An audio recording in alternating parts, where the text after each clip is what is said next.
This is the all-new Minisforum MS-A2, and what we've got here is a 1.78-liter mini PC with a 16-core, 32-thread Ryzen 9 9955HX CPU. You can also add up to 96 gigabytes of RAM to this unit, but I'd say the main claim to fame is the fact that we've got a full-size PCIe slot here, so we can add a real graphics card to this mini PC, turning it into a full-fledged gaming machine. And you might be familiar with a very similar PC that Minisforum released a while ago, known as the MS-01, and that PC was powered by an Intel CPU. Since then, a lot of people have been asking for Ryzen, and I'm actually glad they waited a little while to go with this new AMD Ryzen 9 9955HX, because with this, it is putting down some outstanding CPU performance. In this video, I've got a lot to cover, a lot to test, and before we get into it, I do want to mention that this video is sponsored by URCD Keys. I've been using this site for quite some time now. They offer Steam keys, Uplay, Ubisoft, but the main thing I pick up over here are Windows 11 Pro keys. And right now, if you use code ETA, you can get 25% off. So at checkout, we'll just enter the code ETA. That's going to bring the price down to $22.88. They're going to email you that key, and then you can activate Windows. Speaking of that, let's head over to a new PC that I recently built. As you can see, we're running Windows 11, and from Settings, we're going to go to Activation Settings. It's going to tell us that we're not active. We don't have a key installed, so we're just going to paste it right in here, choose Next. It's going to activate Windows for us, and we're ready to go. If you're in need of cheap Windows keys, I'll leave a link in the description, and remember, you can use code ETA for 25% off. I've always loved the way that Minisforum has designed these little machines. You can get into them pretty easily. That top slides right off. And if we take a close look, you can see we've got a PCIe X16 slot. It's only an X8 4.0 slot. And of course, we're going to need a low-profile single slot card to go inside of this unit. But they do send along an Oculink accessory that'll plug right in there. And you can use an Oculink external GPU with this. But we've got more than enough room for a single slot, low-profile card. And there's a few to choose from on the market. We'll take a look at that in just a bit. But inside of the box, we're going to get a little SATA drive adapter. So if you wanted to add a SATA drive, you definitely could. I also mentioned we've got that Oculink adapter. Really nice little setup here. And Minisforum does offer an Oculink eGPU. So you can add something like an RTX 4080 to this pretty easily. And of course, we've got our power supply, which is definitely on the beefier side, coming in at 240 watts. Taking a look at the other side of the unit, this is where our storage is going to sit, and this actually has 3 M.2 slots plus a cooling fan. And like we saw, you can add a SATA drive with the adapter they send along, but this also supports a U2 NVMe SSD or an M.2 22110 Enterprise SSD up to 15 terabytes. So if you add one of those, plus two 2280s, you can do up to 23 terabytes of storage in this mini PC. Personally, I'd probably just go with 3 2280 drives in this, up to 12 terabytes that way, and I'd say that's more than enough for a lot of people's needs out there. If you want to add a massive GPU to this, it's just not going to fit internally, but we've got that Oculink adapter, so it'll face right out of the rear, and you can use an Oculink eGPU dock quite easily with something like this. But for this video, I actually want to add a low-profile single-slot GPU. I could go with the RTX 3050 with 6 gigs of RAM. Also got that Radeon 6400 with 4 gigs, but I think what I'm going to do here is go with the RTX A2000 that I've modified with a cooler from Nerdware. These usually don't come low-profile single slots, usually low-profile dual slot. This is an aftermarket cooler that I've installed on the A2000. So with this, we've got 6 gigs of RAM, and it's on par with something like the 3060 with a little bit of an overclock, and it fits perfectly inside of the MS-A2. If you're interested in picking up one of these coolers for an A2000, I'll leave a link to Nerdware's website in the description. But this is great because as soon as we slide that top on, we can pull fresh air directly into the GPU and CPU with the vented top. Again, the MS-A2 is powered by the AMD Ryzen 9 9955HX. Based on Zen 5, we've got 16 cores, 32 threads, a base clock of 2.5 gigahertz, and a boost up to 5.4. It also has Radeon 610 graphics built in, so you could use the IGP if you wanted to. You can add up to 96 gigabytes of DDR5 at 5600 megahertz. We've got Wi-Fi 6, Bluetooth 5.2, 3 M.2 slots. We've got that PCIe X16 slot, and I've added that NVIDIA RTX A2000 with 6 gigs of VRAM using that Nerdware low-profile single slot cooler. So I wanted to take a look at the BIOS to see what we've got here. And from setup, if we go to advanced, onboard devices, resizable bar. Okay, RAID support, obviously we've got RAID mode there. AMD CBS, we've got common options, SMU, system configuration, up to 75 watts here or auto. We can also change the smart shift control from here. AMD PBS, there we go. Graphics configuration, external graphics, hybrid graphics, the special display mode, PCIe lanes, X8, Gen 4. So yeah, it looks like we've got a lot of great options here, but I want to keep it stock just to see what we've got. I'll actually optimize defaults, make sure I didn't change anything, and we're going to get into it. So getting right in here with Windows 11 Pro, as you can see, we've got that Ryzen 9 9955HX, 16 cores, 32 threads, and this thing's been performing absolutely amazingly. 32 gigs of DDR5 at 5600 with this one. And I believe for the iGPU, which is going to be that Radeon 610M, 2 gigs is dedicated.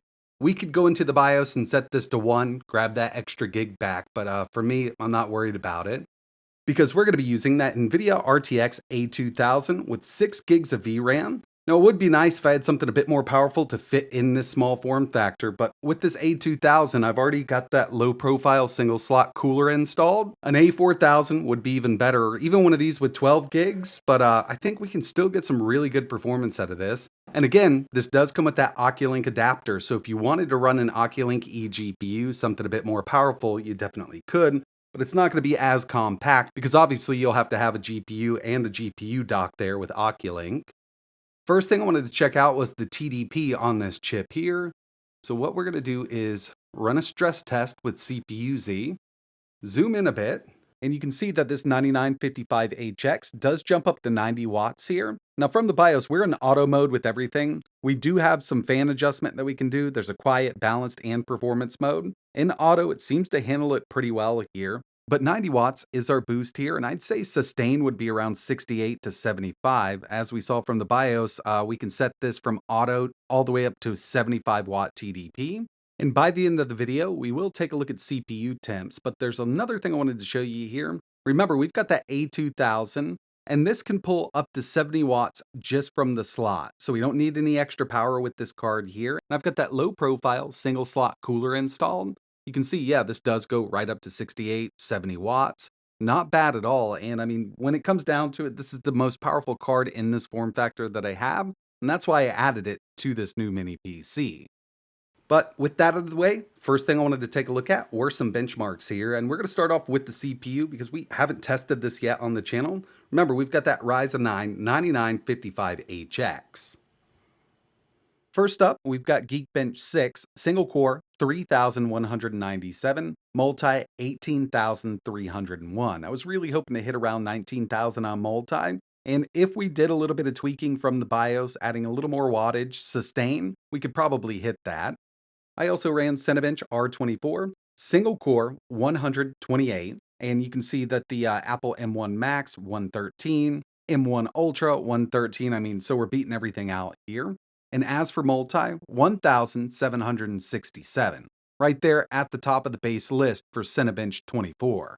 I also ran DiskMark with the stock M.2 they shipped with this. It's just a Kingston Gen 4 M.2 SSD, and speeds here are looking great. Final benchmark I ran was TimeSpy, just to kind of get an idea of that A2000 performance paired up with this CPU. We got a total score of 6,715. Now I want to test out some real-world gaming, and the first one we have here is Cyberpunk 2077. Remember, we've got that A2000, and the way it is, it's on par with something like an RTX 3060. With an overclock, you can get it a bit above that, but we're at 1080 high with DLSS set to balanced. Not bad at all. I mean, it's a very playable experience like this. And unfortunately, NVIDIA just doesn't give us DLSS frame generation. So in order to use something like that, we will need to use FSR frame gen. And with a card like this, given the form factor, I think it's a pretty good option. Would be really nice if we could get DLSS frame gen on this A2000. It is basically a 3000 series NVIDIA card, so it's not really supported there. FSR frame gen does work though, and most games do support it. Next one we have here is Doom Eternal 1080 high settings. We don't need any kind of scaling going on or anything like that. We're seeing an average over 100 FPS with this, and I knew we'd have a good time with it. Not a super hard game to run, but still a lot of fun, and I've just been going back to this before Dark Ages comes out.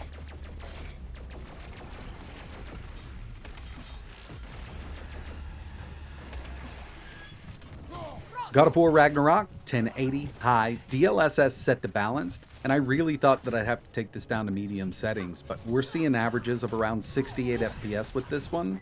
Really good performance, and if you want more out of it, again, frame gen's there using FSR, but I don't think we need it if you don't mind playing at 1080.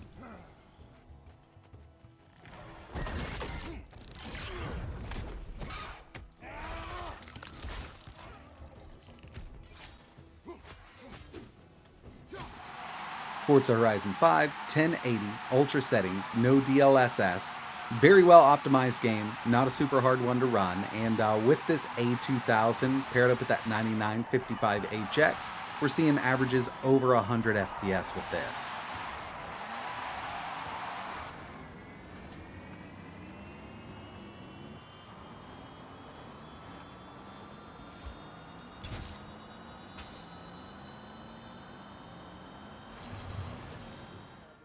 Marvel Rivals 1080, medium, DLSS set to balance.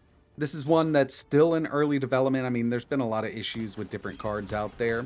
Was hoping to get a bit more out of it, but for the most part, during battle, we're seeing averages of around 67 FPS.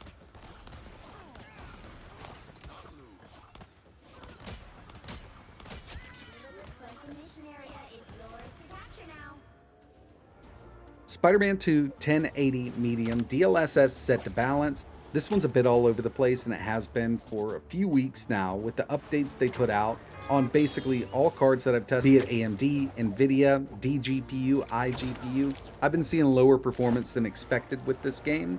And at medium 1080 here, every once in a while, we still see it dip under that 60 mark.